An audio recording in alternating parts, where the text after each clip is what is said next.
Ladies and gentlemen, order in the court. Today's proceedings finds the people versus James McGill. Legal troubles got you down?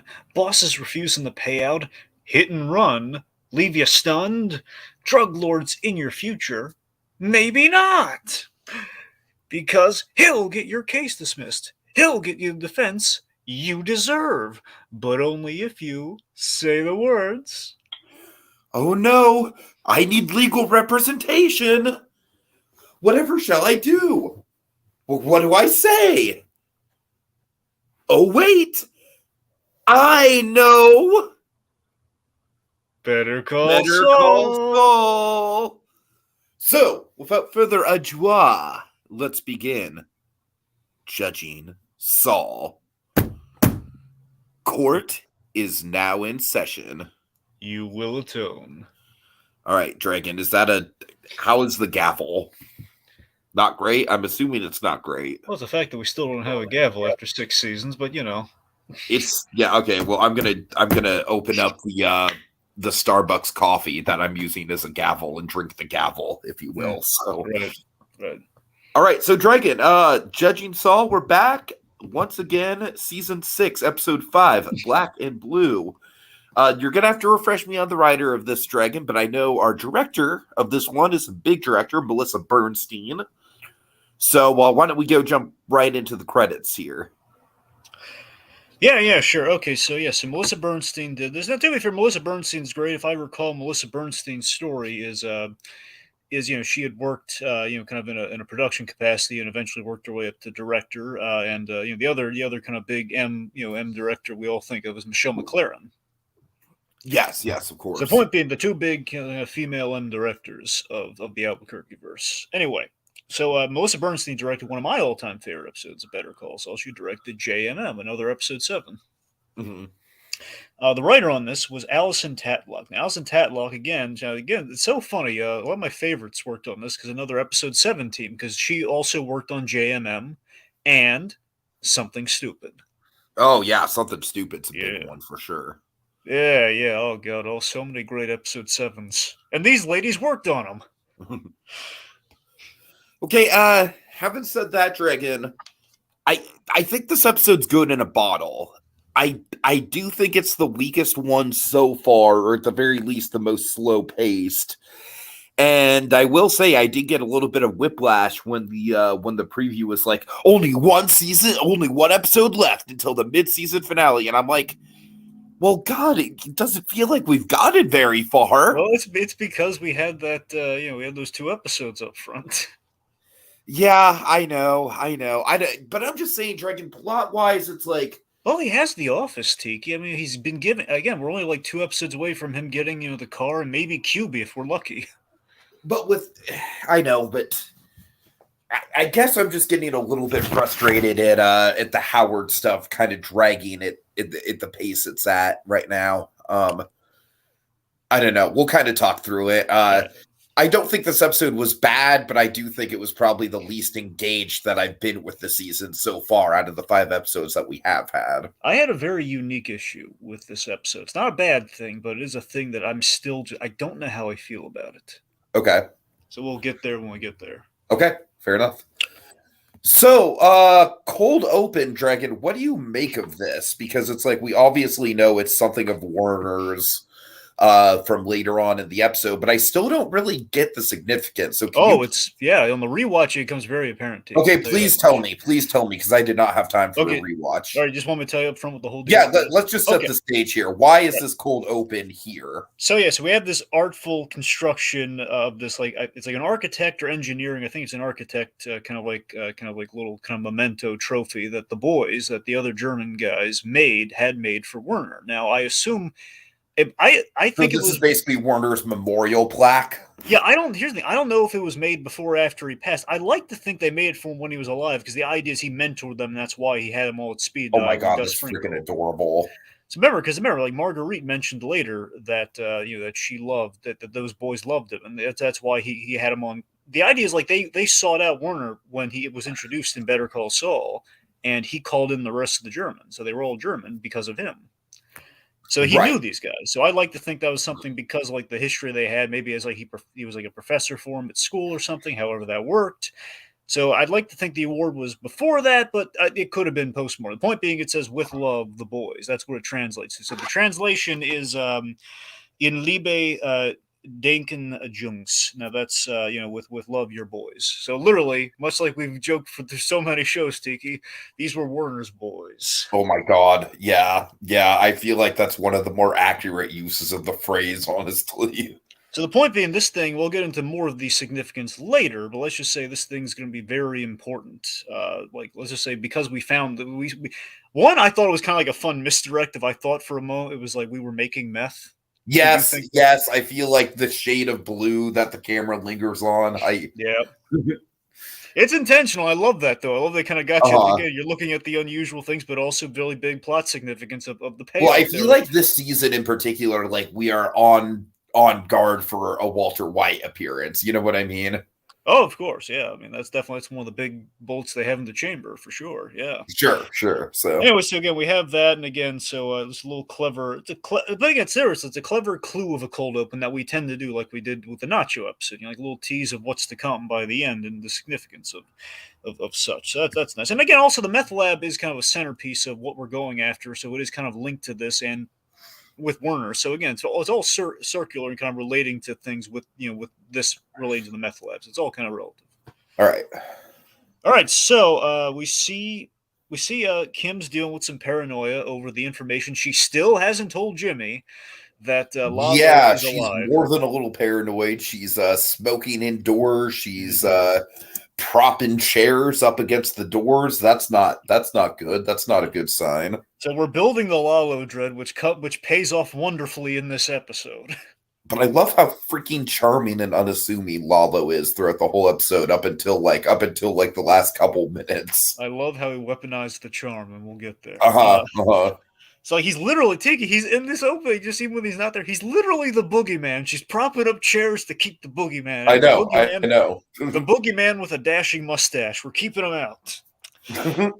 He basically turns into his character from Hawkeye for like the first part of his appearance in this episode. Yeah, pretty much, yeah.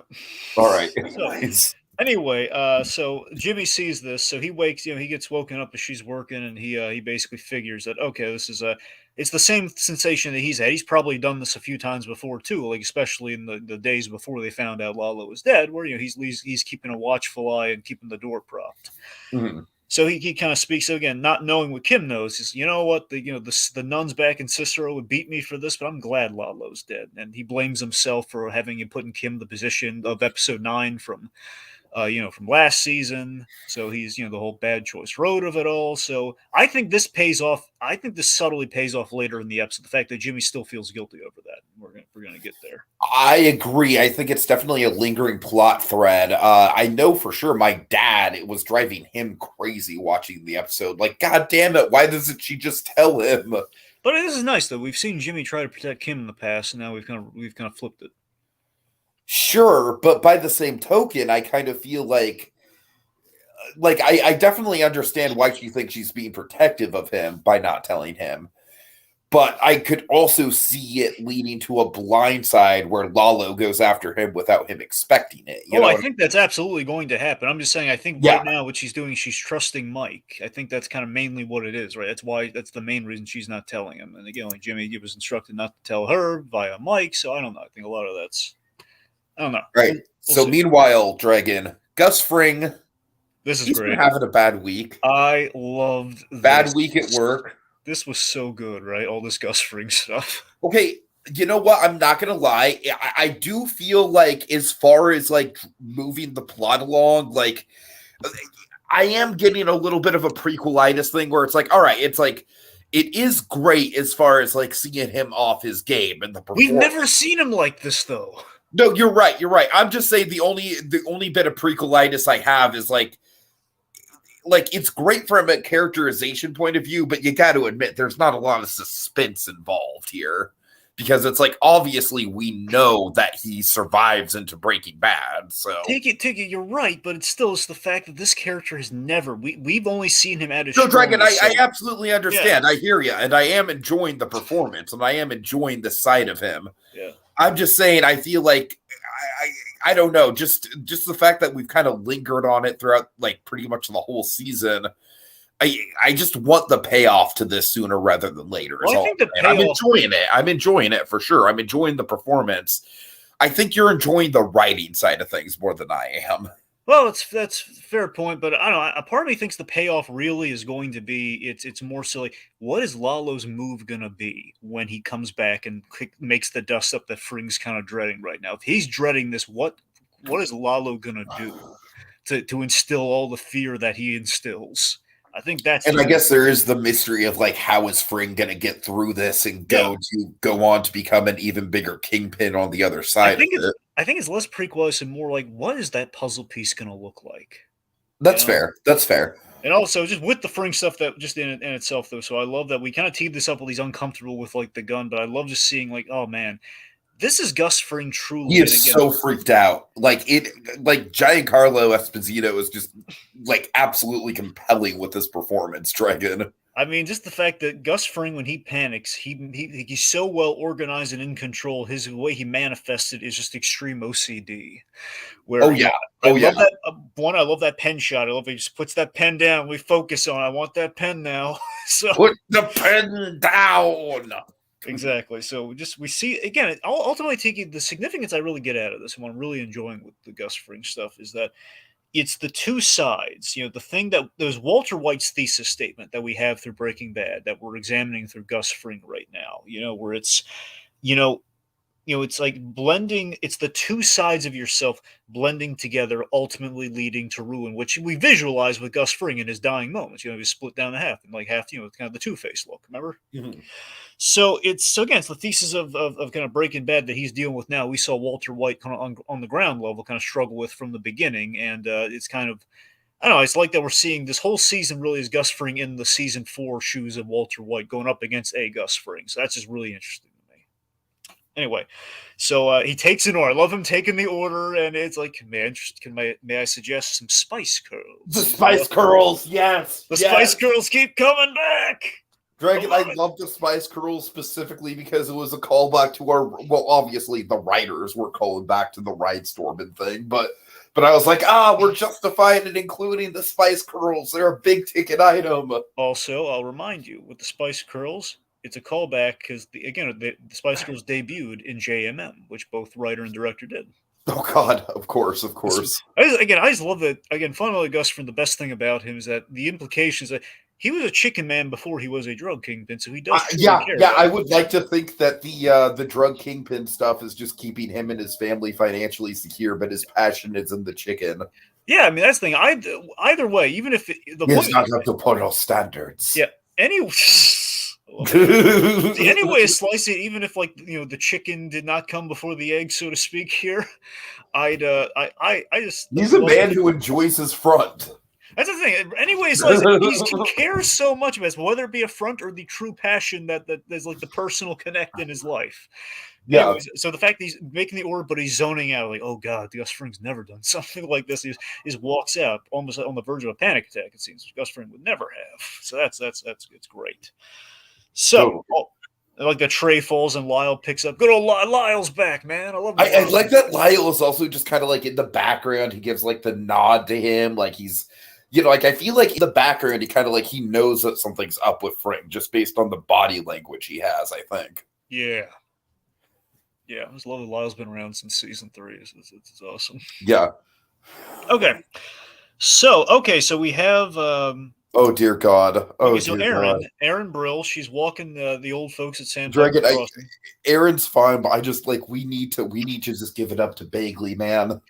No, I'm going to say like Rosamund Bagley. We love it. And Bagley Jr. just absolutely fucking steals the scene, and he doesn't really say a word. The Ed Begley Jr. is just so wonderful. There's an episode of Batman. So I've mentioned this before. Ed Begley Jr. He pops up a lot in Batman-related things like Batman Forever. He was in one of the best episodes of the animated series with Joker's Favor. And he's in an episode of Batman Beyond. I think you're really gonna like. He did a really good job in it. So Bagley Jr., man, he never disappoints. Even in the bad stuff that he's into, like Santa with muscles. But I just love here. It's like this is one of the things that I am enjoying about this long con with Howard is that we are seeing kind of like the dominoes come down at this point where basically everything that they set up with Cliff is now paying off. Yes, yeah. So I love that. I love what Begley's doing just subtly in the scene here, like as you said, when the dominoes fall here. So I just love that, Aaron's basically walking the old folks through the discovery process, which is why Sam. The idea is that Sandpiper is basically dragging out the discovery, so hopefully the residents will die. That's the idea, so they don't have to pay him out. So, which is really cruel, but that's essentially what they're doing to get their money. Anyway, so and this is why civil suits take forever. It's essentially what she's explaining to the old folks and their kids. They tell them they should get their own lawyers, and it applies not as a class action, which would be bad for HHM. All this again. So basically, as the situation is not going well, Howard's getting a little nervous, and Cliff is misinterpreting this as, oh God, he's a druggie who needs a fix. I fucking love it. Again, it's like I love how Bagley Jr. can just without any dialogue, just with a look. Just with a knowing glance, it's like exactly what is going through that man's head. Oh yeah, it's just great with the rack focus and everything. Oh God, so anyway, so then Howard goes. I mean, seriously, the great Patrick Fabian, folks. We don't say enough nice things about him. We say a lot of we say nice things about him. To be honest with you, I feel like we've kind of honestly just blown our Fabian love early in the series. I feel like we were kind of just we had a bunch of running jokes with Howard. It's like there's so much other things to talk about in the show that it's like, he's great when he pops up, but I feel like he's kind of being used as a MacGuffin right now within the show itself. But again, this takes it back to the roots of Howard Hamlin, though. Howard Hamlin's a guy who just wants to keep the cushy lifestyle going, so that's where his interests lie. He likes being the fancy man. To be the fancy man, what he has to do is, he's got to sell, which again, we saw the arc of that. He was in the downward spiral that then Jimmy kind of challenged him to meet himself out of, which is why he offered him HHM. And well, you know what happened, folks. You watch the show. Sure. So, point being, he's given the ultimate sales pitch here, and he's doing a really good job at it, and Fabian's just kind of killing it in this scene. It's like, it's not just about money, it's about you, and you too, Sally, right? I think he's charming the old lady who's making the big stink in the room. And, I want to live in a world, do you believe the genuineness of Hamlin here? I want to live in a world where people can trust each other, which is why he's so deep down betrayed by Jimmy. Yeah, so that's great. Of course, this kind of sparks in Cliff, Maine. So then we had the parking garage scene. Yeah, and oh man, I just have in my notes, Cliff is pissed. Yeah, which of course you remember at the beginning when Cliff Maine was introduced, angry at Bagley Jr., not to be trifled with. Right, for sure. So Cliff here, he's playing it he's giving him a stern talking to, that's for sure. And I just want you to know that I know. He's basically taken the bait fully that Saul Goodman and Kim Wexler have laid out here. So basically he's playing it like the stern father, because again, that's how he feels right now. He's seen the denial and the signs of it in his own son Gregory, and it's like, no, I've seen this all before. I need you to know that I know, and just like. So and I love this. I love how loving he is, though. He's not all gloom and doom and like, oh, Howard, you should be ashamed. He's like, no, listen, Howard, no, there's no harm in asking for help. He's basically just begging Howard to get help at this point. Yeah. Because again, he's seen it. He's empathized with it with his son. His son, I believe, is I forget it. It sounds like the state of his son is not good right now, but the fact is there's hope in there for his son, either after recovery or in the midst of recovery. Anywho, so I love this line too, because I think it gives, in my head I like to think this line gives Howard the idea for later, where Cliff says, there's a lot of people in your corner. So I like to think the in your corner thing sparked the idea. Anyway, so he mentions like, well, where were you when you saw this ridiculous event happen? So he says, I was with Kim as she was asking, she was running some professional stuff by me. Basically looking for some professional advice or help or a meeting. So basically Kim is the clue that spells out for Howard that, okay, this is chicanery all over. This is a Chuck thing all over again. This is the whole the 1261, 1216 thing all over again. Because again, Howard would know that because he was the first one Chuck told. And I also think the fact that Jimmy and the prostitutes from I believe it was last season. Yep. So it's like that definitely I think is going to come back around. Like, yeah. well, I mean, we already know it did with Howard. That's one of the things Howard confronted Jimmy about. So. Yep, and again, Cliff was in the room during that, so I think it's very easy for them to put those pieces together. Like, Cliff may have seen Howard with hookers before, so again, a pretty straight line you can draw there. Like, oh yes, that Howard Hamlin, I've seen him get chewed out by hookers before. Right, totally. after a game of golf. So, drinking his Hamlin to go iced tea. Oh my god! During tea time, in which we have happy hour. So, yes. Anywho, our fictional ridiculous references. Point being, Howard Hamlin, he just instantly, and I love how Bagley is in this scene because he's just like, no, Howard, you're taking the wrong lesson away from this, Howard. Where he calls his assistant, cancel all my meetings for the week. Yes, the week. Yep, yes, the week he's gonna deal with Saul Goodman, and Cliff's like, Howard. It's like, no, Howard. Anyway. Just poor, God bless Cliff, man. He's just looking out for everyone's best interest. Again, kind of like if Chuck were to have like little devil horns. I would say he's arguably the most morally righteous character on the show right now. I think that's about right. Yeah, I think so. Yeah. One could say on one end you have like in terms of he's the inverse of Chuck. Again, he's the angel where Chuck would be the devil to Jimmy McGill. Totally. I mean, when Cliff was peeved at Jimmy, he was absolutely in the right. Anyway. So, big return. We have yet another Albuquerque verse return, but we had seen her before in the show, so it's not a big deal. But anyway, Francesca HT, the legend, returns. Yeah, I mean, this is cool. I don't I'm not like jumping up and down about it because it was pretty much inevitable that she was going to come. Well, yeah, but it's the fact that the inevitable day has come. I know. Yeah.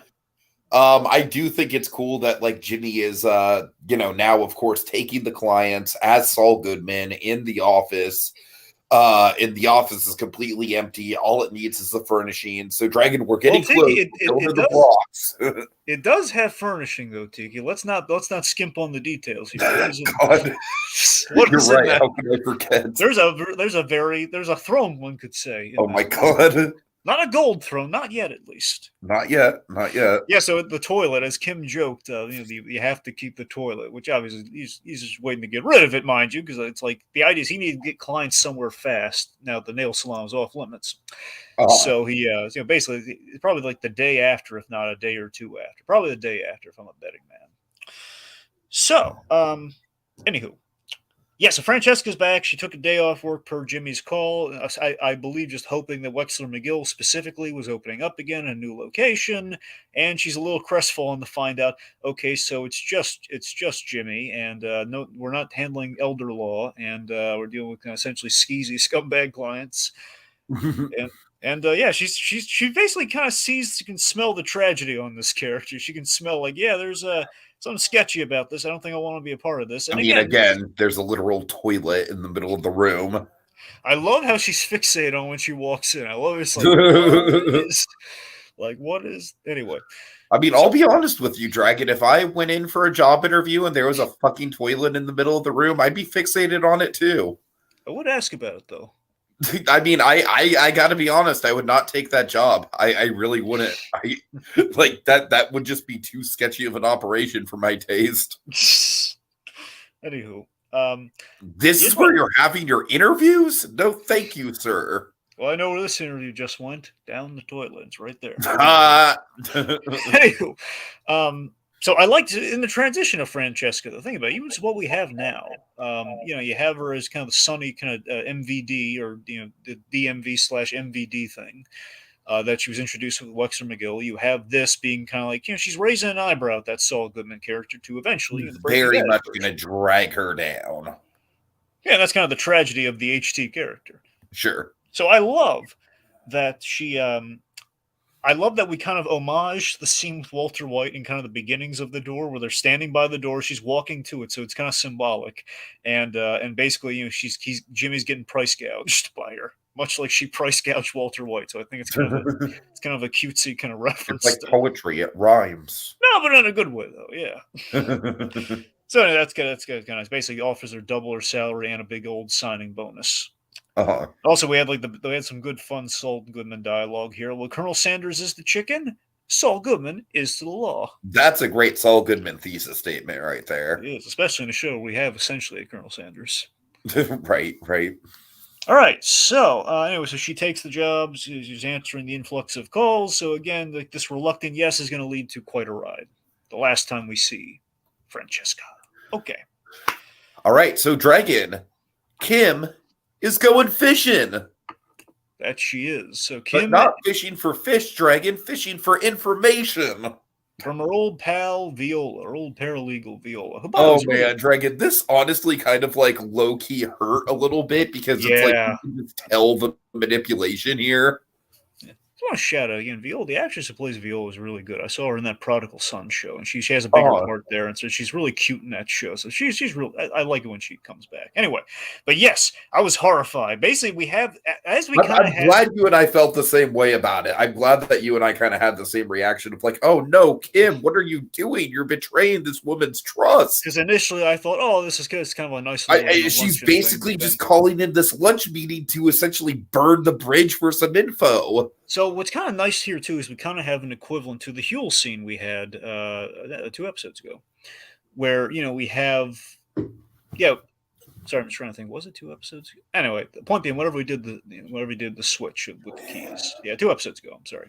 Anyway, point being, we had the finality with Huel, kind of in our whole final season thing. So we kind of have a bit of an equivalent with that here with Viola here, where she has that great haunting line that you make me feel better about the law. And again, the idea that Kim is deluding herself and that she's still, again, not lying in what she wants to do, but the way she's getting to it by hurting poor. The way she's going about it is pretty freaking morally awful. So again, I think Kim's just under the delusion that she can balance the scales. Which, if you want to look at all the intros, there's a thematic crux to them. We're up, balancing the scales by again. Think about it. For all those seasons, we've seen a lady smoking on the ashtray. Mm-hmm. Could be Kim Wexler. Could be symbolic.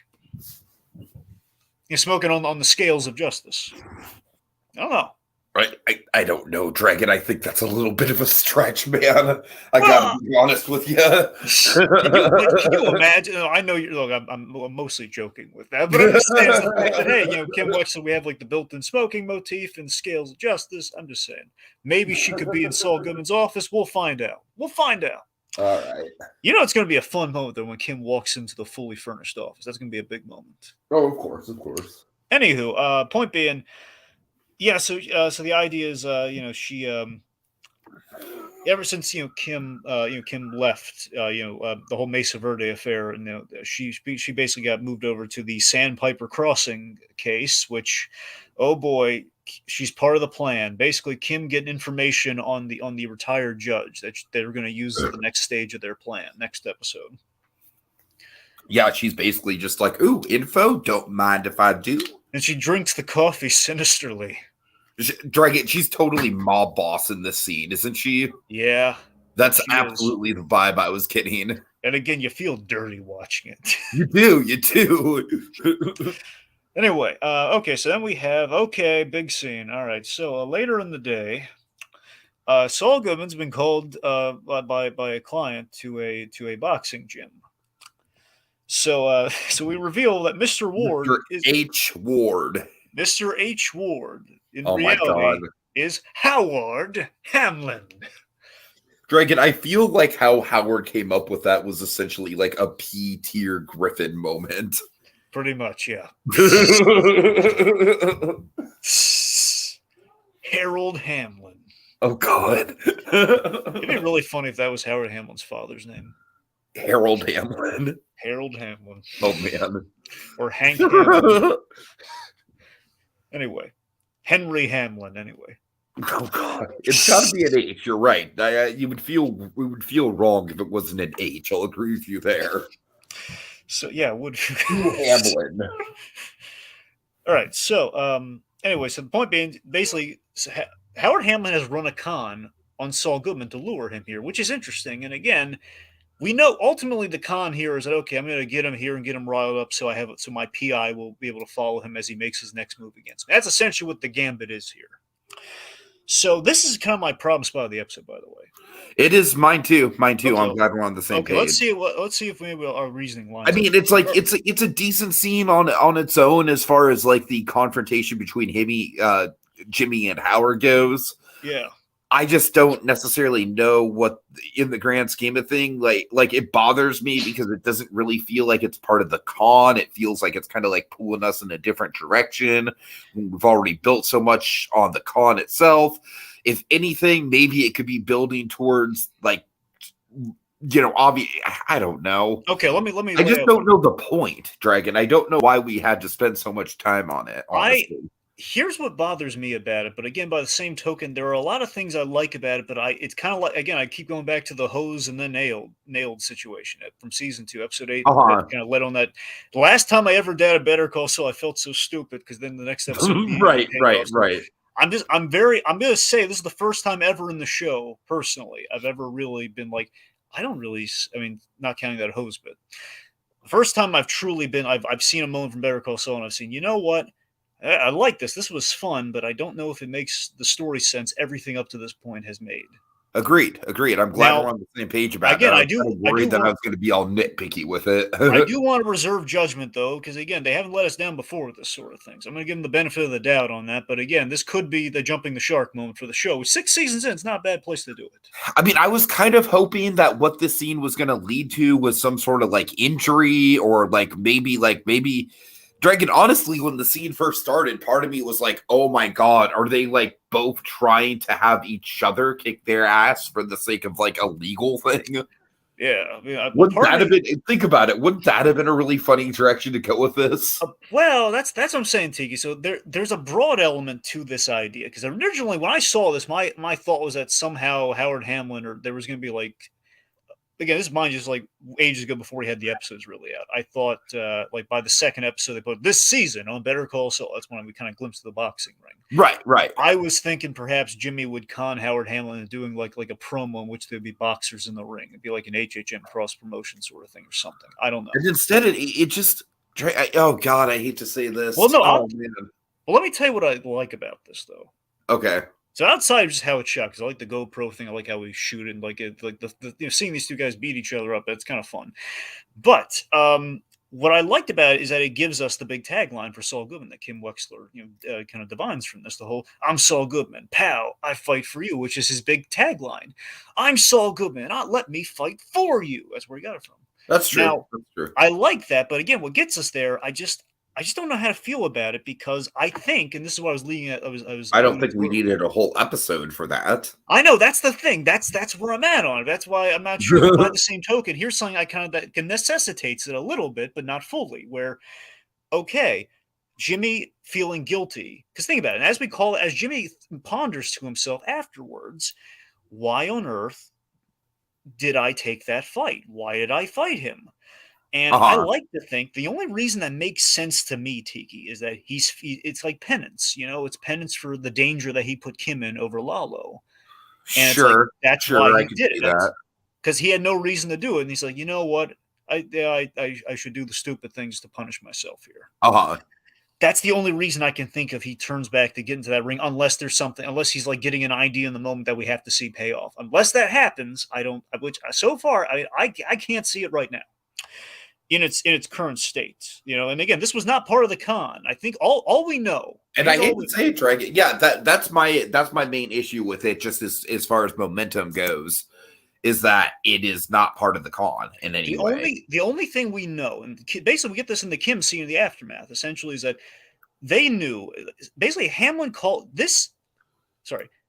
calling him out on the fact that you didn't even try to hide your tracks. They didn't, because they knew Hamlin would catch on to them at some point. I believe that they wanted him to catch on, and that's part of their overall master plan. So that's the only really kind of connect you have during this bout. I don't think in a million years he would have caught. He's going to arrange the '60s Batman boxing kind of gambit on me. I don't think he would have. I don't think he really. They really would have predicted that, because that's not part of their con. It's just this whole like. But I guess my big issue with this scene really is just kind of like, I very much hate to say this, Dragon, but the pacing of this, oh God, it's pretty much the closest that the Albuquerque verse has ever come to a. And they fight. Fight. But that's the thing, though. For me, it's just it's less pacing. It's more. Do you think they went too broad with it? I definitely do. Because while I it's mean, it's like fun, we'll see how it pays off, if it pays off. But that's it the just thing. If it doesn't pay off, this feels like something silly that we would have thrown, and then they box each other through a circuit through silly events. it feels like some dumb like filler bullshit that would be in like a late stage Marvel Netflix season. Honestly, I mean, well, we can't really say. Oh yeah, no Marvel Netflix. I thought you were going to say Disney Plus Marvel or something. But yeah, it's because those are not late stage. Anyway, I'm sorry. Yes, yeah, maybe. Again, if there's no payoff, then probably yeah. all right. Anywho, so point being, we laid all this out. They fight for a while. Again, we Saul. Yeah, I like that Saul got some hits in though, and they say Howard's It hope just is didn't that. even seem like, even on Howard's end, there didn't seem like there was much of a point to the fight. Well, no, again, the end point was just to get Jimmy to guarantee Jimmy's going to make a move against them. So it's just basically Howard did something broad to measure what he views Saul Goodman as. Again, this is as much as I can divine from it at this point. It's just that he's doing something Saul Goodman levels of broad, like we're going to box each other. Uh, Oh, but I will say this though, you didn't see that. I don't think you saw this. The viral marketing on this building up this boat was really funny though, because they had like Howard Hamlin teaching people how to box in like a viral marketing video, but he's in the full suit and with boxing gloves. Oh, that's funny. Basically they set up the uppercut. Like his big move was the uppercut, which is how he took Jimmy out here. So that's really fun. So again, outside of that, again, big point is that now a PI is absolutely following them. Now, why my prediction here is that this is going to lead to potentially Howard Hamlin's doom at the hands of Lalo. Oh, yeah, I could see that for sure. So PI is following the lawyer, which once Lalo comes back in the town, at some point he's going to be running across Jimmy McGill and probably, hey, I'm following Jimmy McGill. Who are you? Because remember, anyone that Jimmy talks to in connection to Lalo is going to arise Lalo's notice.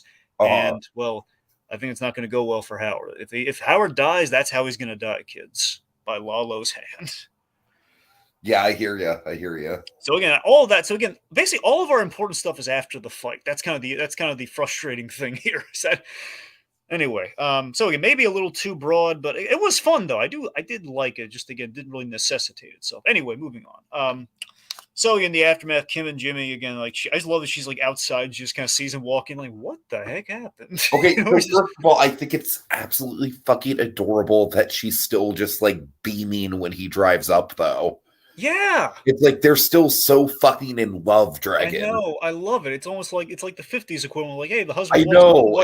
I'm like, because it's like God, I don't know. It's refreshing because it's like normally with these sorts of shows there will be like a ton of like husband and wife tension, like oh you're going too far with this, Jimmy. You know what I mean?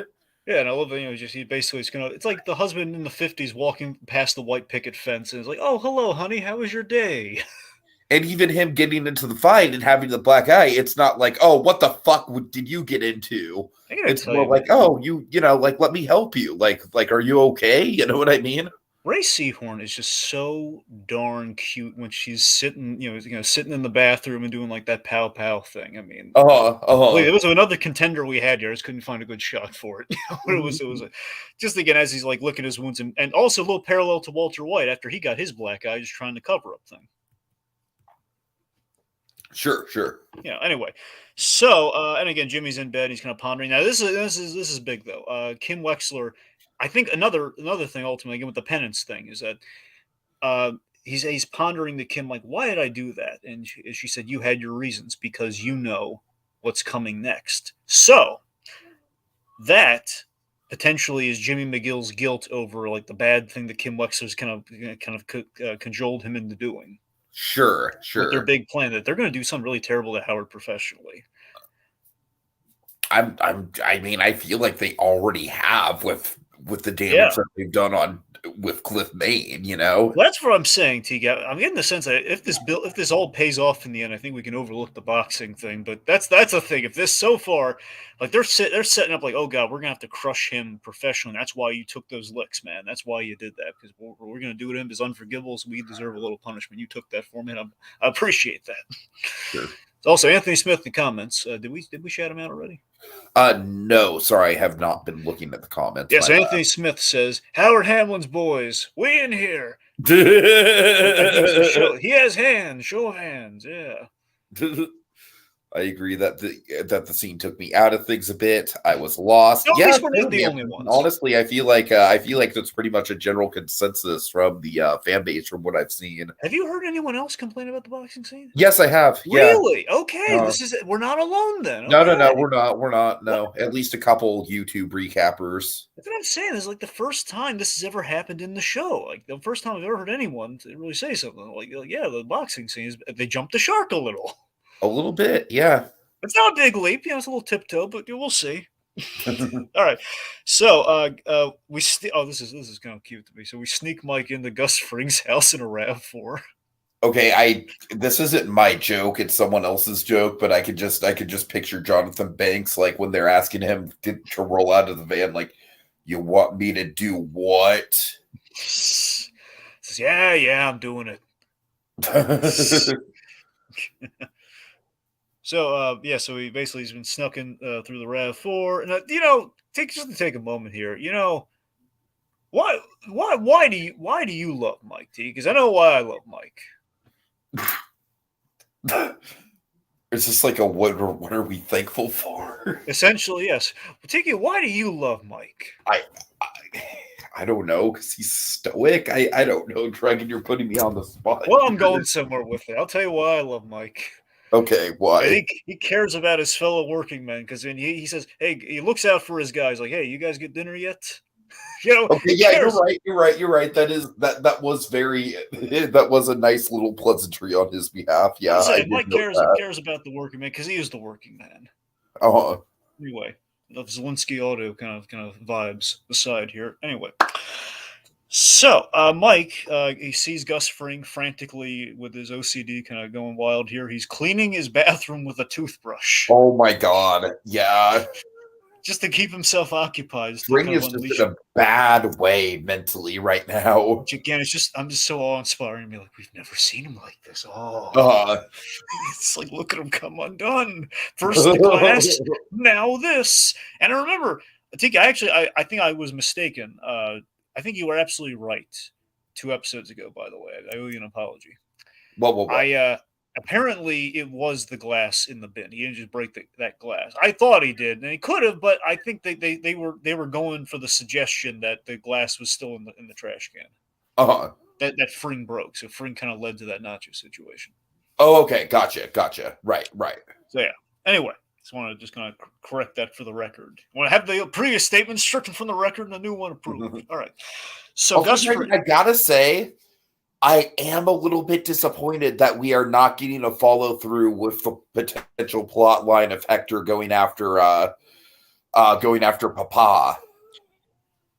Well, Poppy, but yeah. Well, Poppy, yeah, sure. Sometimes I remember we had like the great runner where Hector was calling, "I'd take care of Poppy." No, you're right. But I don't know. Do you feel like if they don't address that, it might possibly be a missed opportunity if Poppy just gets to ride off into the sunset? Well, Tiki, I'm sure they're going to address Mr. Varga. What I don't know is if we're going to make it a whole thing of like Mike's going to go protect him. I think here's the thing: with 2 episodes left, I don't know if we're going to have time for that. I like to think that they're going to do that in the next 2 episodes, but that's the thing. If they're going to do that, it would have to be in the next 2 episodes. If they're going to do that, regardless, we're going to check in with them probably at some point, maybe in the second half. If not, we'll check in. I'm sure we're going to check. I feel like we at least need like some sort of resolution to him finding out that Nacho's dead or something like that. Yeah, that's what I'm saying. We're either going to have like Mike's either going to break the news to him, or it's going to be like the whole like an episode centered around Mike's plotline being I got to save Mr. Varga. So one of those things we're going to find out if we're going to dedicate an episode to that up front, or if it's just going to be the kind of something we check in on next half. So. All right, fair enough. Okay, that's how I predict it's going to go. We can't dedicate an episode to it after we come back. I know that much. He said before they did that. Okay, so Gus Fring, so let's see. Also, Mike brings up, we have this arrangement here so you can get some rest, which there's no rest for stressed out Gus Fring.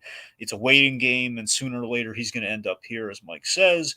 Gus Fring wants to take a trip to the Super Lab. Yep. Field trip of sorts. So we go to the Super Lab, and I believe what's happening here is Gus Fring figures Lalo's, and ultimately he's kind of right that he's basically Lalo's proof that he is looking for is the super lab. That's the main track that he actually ended up going down. So he will end up looking for the super lab. So Gus Fring's suspicions are absolutely right here that this is going to be Lalo's target or possibly his way of entry once he makes his big move. Uh-huh.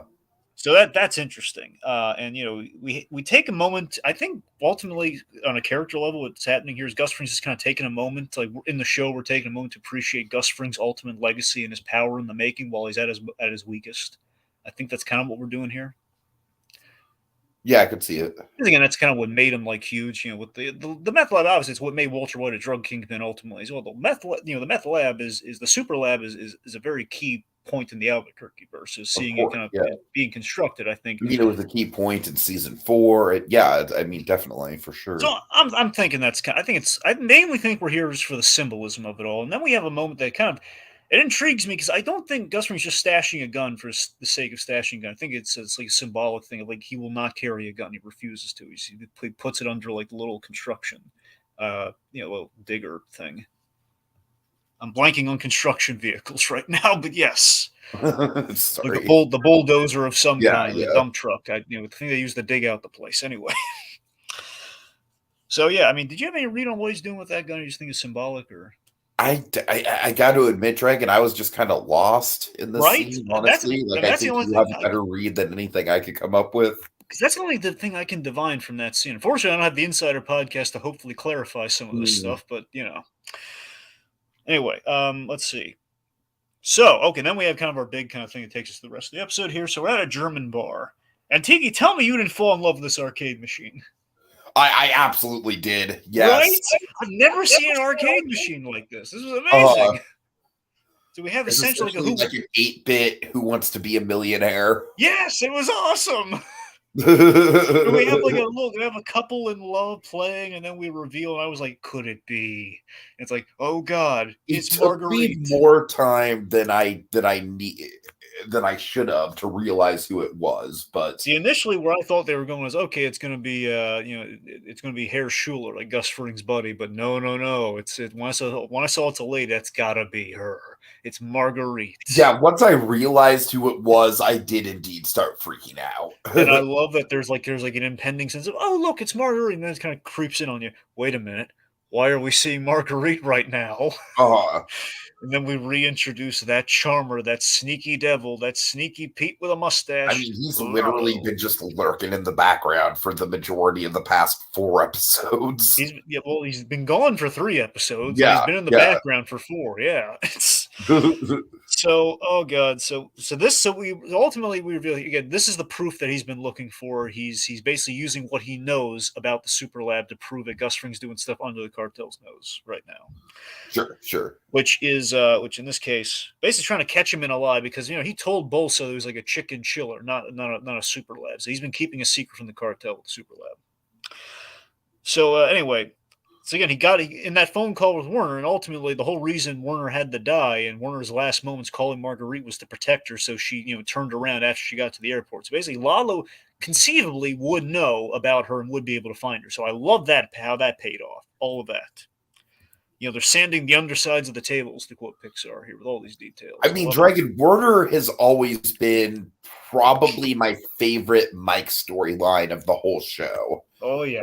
So to see it come back in such a pivotal end game type way was a big thrill for me, for sure. And you're right; they laid out. It's really crazy, and I like with the way that they write the show, Dragon. It's not like they had all this stuff like. It's not like they had a clear roadmap of like, okay, season 6, we're going to reintroduce Marguerite. But the way that they, it's basically kind of like the analogy you like to use of, using every part of the buffalo, right? Yep, It's like we like every part of the book. we have this lingering thread with Warner, and now we're like fully taking advantage of it. I was just glad to see her not die. Tell me, Tiki, I gotta know, okay, because I had this, and I think you might have had this too. I don't know. Did you think we were going to go the full Clockwork Orange, like with the giant statue? In this case, like, do you think he was going to beat her to death with that trophy? I didn't. I mean, Because I Dragon. know No, I know he had a gun, but I thought if she was gonna die, I thought it'd be a quick silencer, like shooting. because I know he had the gun, I know he had the silencer, but I'm just saying in the moment he was holding that thing, I was thinking, we've seen Law we've implied Law do a lot of horrific things, like we talked about that hotel fire and everything, that the whole Sure, origin of the sure. bell. It's like, could it be like in the spur of the moment she catches him, and then we do like a Clockwork Orange homage, but off screen in an artful way, where it's like basically like blunt forces her to I mean, death. Like, that oh, would be crazy. Yeah. I'm just saying, just given the love, my thought on this was like, man, we could dedicate a lot of time to that statue, to that award. Perhaps that's how we pay Oh, it. I could see what you're saying. Yeah, I could see what you're saying. Because honestly, if he did that, it would have honestly made the cold open a little bit more artistically satisfying. But again, there is a really clever breadcrumb trail that opening leads to, which I'm going to lay out in a second here. Uh-huh. But yeah, anyways, the point being, he's basically charming her almost to bed. It seems he's that good. Would you know how twisted that would have been had they gone the full?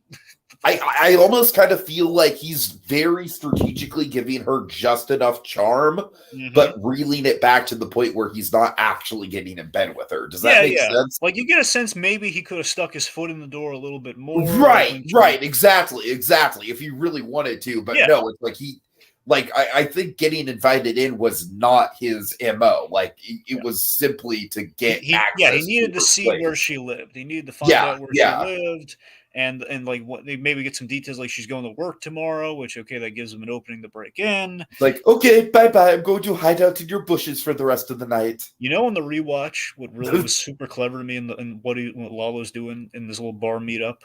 What? He laid the perfect breadcrumbs in that he said, he basically said he drops the, he speaks some American, he speaks some English, I should say. He speaks English and he gets in the whole, oh, you're American. And he brings up New Mexico while she's in earshot, because that's obviously where her husband died. She almost went there. And he brings up the hot springs, like he led the perfect breadcrumb trail to reel her in with information that he would know. Sinister, so darn sinister. It's the fact that, oh god, he's got a romance in the guy whose wife is like the fact that Lalo is the reason that he died. Literally, the only reason that he died. Fring would have just punished him if Lalo didn't get involved. Like, oh god. So Marguerite returns early as he's looking around. He finds a notebook. I don't know if he takes the notebook. I'm pretty sure the statue is the big clue that he gets. Which, okay. So here's the deal with the statue with the award. So the award, again, it says, with love, your boys. And at the bar, she said, his boys loved him, and they all knew him, but none of them showed up at the funeral. That's Lalo putting the pieces together. Okay, so Fring hired them. If I recall, when you saw the guys putting together the show, that is still that's all the Germans, though. So they were in the room, and he saw those boys, so he knows he right. Makes sense, yeah. So he's seen them. He's been in the room with them. Again, they were building something like a false thing, mind you, but. Regardless, the big thing, if you look, he looks under the statue, and we saw it being constructed at the top of the episode. It says Volkers, as in that's like the customized award maker guys. I think he's going to find the boys, and that's how he's going to find the Super Lab. Oh man! Ooh. So I think what they're laying out is, okay, he's going to go to Volkers. He's going to find the guy who made all of the boys are just going to get slaughtered by him, and that's the ultimate payoff for the Werner story arc. Well, I know the most heartbreaking, but honestly, because I want to see the actor back. I mean, there's got to be two people they go with. I know the one I want them to. If they only picked one German, I want it to be my. Of course you do. Of course I want it to be Stefan Kapsey, because he had the haunting line. He was worth 10 of you, which was great. No, that's true. That's true. He did kind of have like the last statement for sure. And I love that actor. I love to see him back. But regardless, I think they're probably going to go with Kai. That's probably going to be the one, because Kai had the most. Yeah. Kai had the arc. But again, it's a question of would he round them all up, which would be even better. So we'll see. I don't know how practical that'd be, but it'd be awesome. Anywho, so what was I? Oh, right. So the point being, he's probably going to go with the guy who constructed the statue, and then either charm and or threaten him into telling him who commissioned that piece, which would lead him to one, if not all, the guys. Oh. There you go. So again, that's the big takeaway. So I assume he didn't. I was assuming he maybe took a notebook, but no, that's all the information he needed. That statue. It's like, okay, the boys are the link. That was his big, like, because Lalo can speak German, so he can read German, so he knows what that little award says. Anyway, so you're thinking, oh god, this whole scene thing. She came home early. The dog's name, by the way, Little Bear. Little Bear's barking, and Lalo, the intruder. Is it going to be Clockwork Orange? Is it going to be a home invasion? Oh god! And it is pretty masterful suspense. Yep, and dear God, thank you. He left the last second through an open window. He's all good. We're all good here, kids. False alarm. And that's where the episode ends. Yeah. So, I don't know, Dragon. It's safe to say we're on the same page. That this episode definitely had some high points. Really loved the Lalo stuff. But I would say there are some gears turned in my head of like, all right, where exactly are we going with some of this? Yeah, but again, I don't want to. Again, just knowing what's happened before, it's like the last time I pondered that paid off nicely. I'm going to give it the benefit of the doubt. I think 6 seasons has bought him that. I like to think. But you're right, though. This is the first time I've ever had like a moment of like, how? Maybe we went a little too broad. Maybe we just kind of did. But again, to be fair, even if that is the case, though, Tiki, how many other shows have we seen like make so many odd choices and mistakes? You know, but yeah, this one did have like a apparently unanimous head scratcher, it seems. But outside of that, though, I mean, the episode is it's relishing in the slow burn with with the characters. I think the episode's ultimately about taking punishment. It's Jimmy and Howard Hamlin, Kim, hurting her friends, and Gus Fring just being truly vulnerable. And there's terrifying suspense with Lalo that's building to a zenith, and yeah, I think it's ultimately it's a very crafty episode with like Lalo stuff and everything. It's still and anyway, and again, I'm just still on the fence with the boxing because I like what it gets us, but just how it gets us there's just a little bumpy. Anywho, so Tiki, because she was reintroduced this episode and someone's answering the phones there, I wonder if we called right now if Francesca would answer the phone. Maybe she won't, but let's see if she does. Do you know? Well, I know. Okay. All right, 505. Okay, 505 842 5662.